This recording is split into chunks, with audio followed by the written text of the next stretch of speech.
Hello everyone, and welcome back to another episode of our Langrisser mobile series. And once again, it happened to us. We were actually aiming for another hero, and what we got is the opposite of what we want. And this time, it is in the form of Lambda. Someone who we threw 250 tickets to get on the first row, so that on this focus banner we would get Rachel, but RNGesus is not with us. Has decided that I should not try and accept my fate. Alright, so who is Lambda? Lambda is, I believe, another experiment that together with Sigma were created by Gizarov in order to play Langrisser 5. That is more or less the lore, right? I know much of it. So let's read what she can do. When an ally is within 2 blocks, intelligence increases by 5%. When casting AoE skill, pan +1. So any AoE, the skill's pan +1. When casting a skill in a line, skill range +1. Okay, so she makes tiny AoEs into black holes and she makes lines into longer lines, I guess. In addition, AoE skill damage is increased by 5%. Okay, I don't believe these +1s change with the stars. I believe this will change with the stars and this will change with the stars. So, she is part of the mythical realm. Gizarov. She is part of Yeles. Goodbye, Rachel. And she is part of protagonist, because technically she's a protagonist in 5. Goodbye, Rachel. Sadness. Oh, even the cat is sad. Hi, Tali. Hi, Tali. Too much attention. Okay. Her beginner skill is Windblade, and that only means she can punch someone in the air. That's fine. She's good on Apex Season 2 because there's a new troop that add 15% on linear skill. That's very interesting.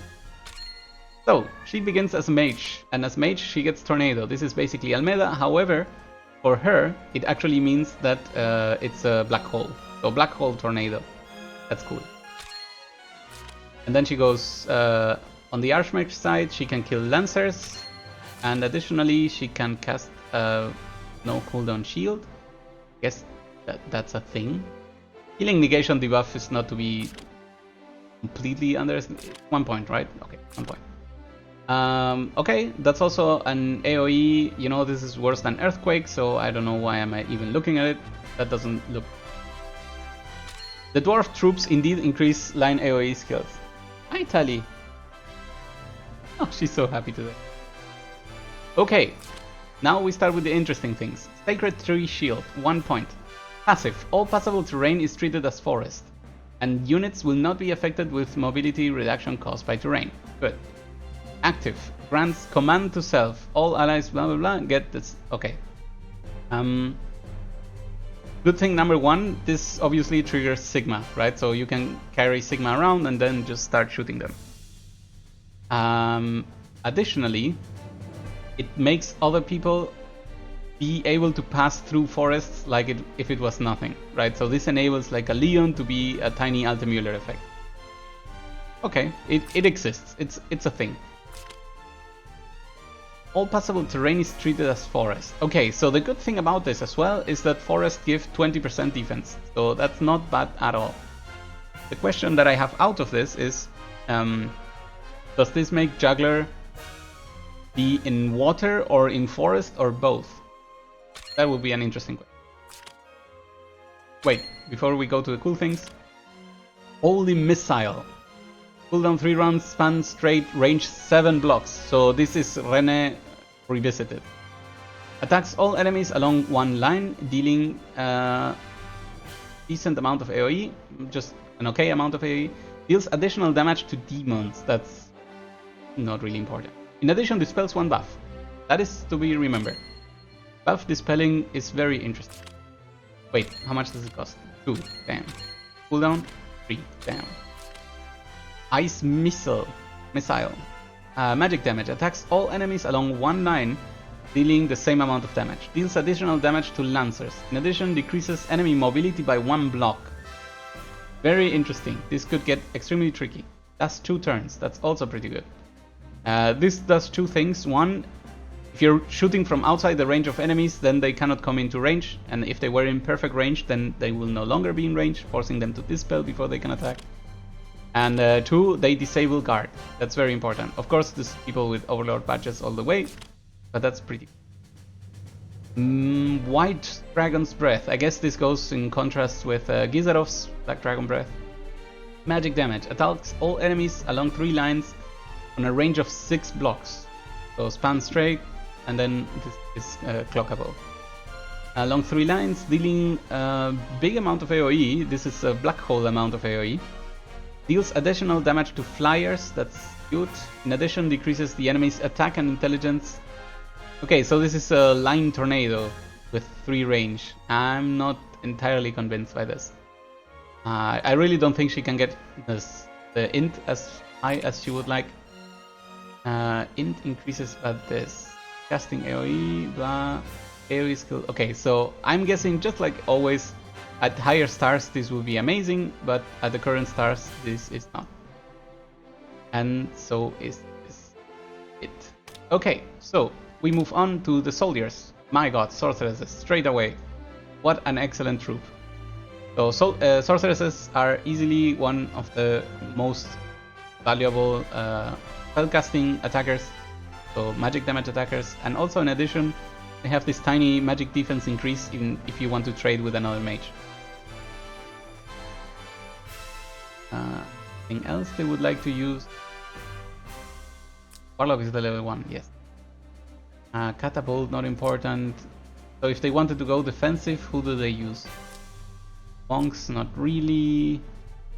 Visitors, not really. I guess Zealots? I guess you could go Zealots if you wanted to defend yourself with a tiny melee unit. But that's not really very defensive. They also don't have the Shrine Maidens. Okay. Equipment. What would I use on this? Miracle Staff for sure. And then Clock, I guess. You wish Shelf had Sorceresses. Yep. I mean, the Sky Archers is very useful. But Sorceresses are so cool to attack. And I think you could use... I don't have any to show, but you know what? We can go somewhere else. We can go to the summon. We can go to the gallery. Every time. There's gonna be Rachel's everywhere now, right? Let's filter for weapons. We're gonna show the miracle stuff. Miracle stuff. Okay, already passed it. Miracle stuff was the first. So the AoE skill damage is increased by 15%, and when dealing damage there's a 50% chance the enemy will receive a debuff. So that's already pretty cool. An extra damage, debuff on everything, and a lot of damage increased. On the armor, I think any of the standard things. You know what? I don't know if her Forest Mage class can use leather. If she can use leather, of course it's last rites, because what else would you wear? And if not, you can consider things like Tenyo. Not the Goddess Dress, certainly. Ha ha ha! Hi Tali, say hi to the stream. Okay, so it's completely necessary for her. Just go through this because I am doing things, of course. That would be too much fun to not be interrupted. What is? Rachel's Rachel. Everything that's showing up. So yeah, she could use something like Tenios, just to make sure that whomever is attacking is not doing that for free. In case you fear assassins more, you can use death ropes. Prevent it. It's so flappy. He is very flappy indeed, and that's with a haircut. So imagine the fluffiness. And I believe her best thing would be again Tenios, because the buffs that can come out of this would be unreal good, including mobility up, for example. Oh, now she wants to play with something. Accessories though, this is where it gets interesting and what I wanted to check other things because they're not available to me. When attacking with a skill, chance to reduce cooldown by 1. This could be interesting if you want to go double line AoE. If you try to outrange the opponent all the time, then Dimensional Jewel could be very interesting. Not Blood Pact, not Kizuna Band, not Apex Boots. She's happy about it. And Vidar's Rose. When dealing damage on your turn, chance to dispel one buff from the enemy. This is also amazing. So any of these two amulets would be the perfect choice. Of course, you can do alternatives if you don't have them, like Holy Ring to prevent silences. Not Elven Ring, please don't do this. Don't do this to yourself. And yes, there's a Draupnir in case you somehow think that this is a good idea. So if you have nothing else, of course, like me, then these are the considerations. However, best in slot to me seem to be either Dimensional Jewel for double line AoE, try to keep enemies at range, or Vidar's Rose. Okay, regarding enchantments, I would prefer to use the enchantment of Clock, because if I play with someone like this, I would plan to stay away and shoot things all day until they have to come to me, and then they're already either very hurt or very debuffed or very dispelled. So those things sound really good. And anytime you can repeat this, this just counts on and on. Like if Rene had a second line AoE spell, I would instantly give Clock to her as well, because that would make way more sense than what we got right now, which is the one line AoE. Okay, that is it for Lambda. I believe we have examined all her possibilities, and without further ado, it is time for us to compete for the new Overlord challenges. And for this, I'll say goodbye and be right back.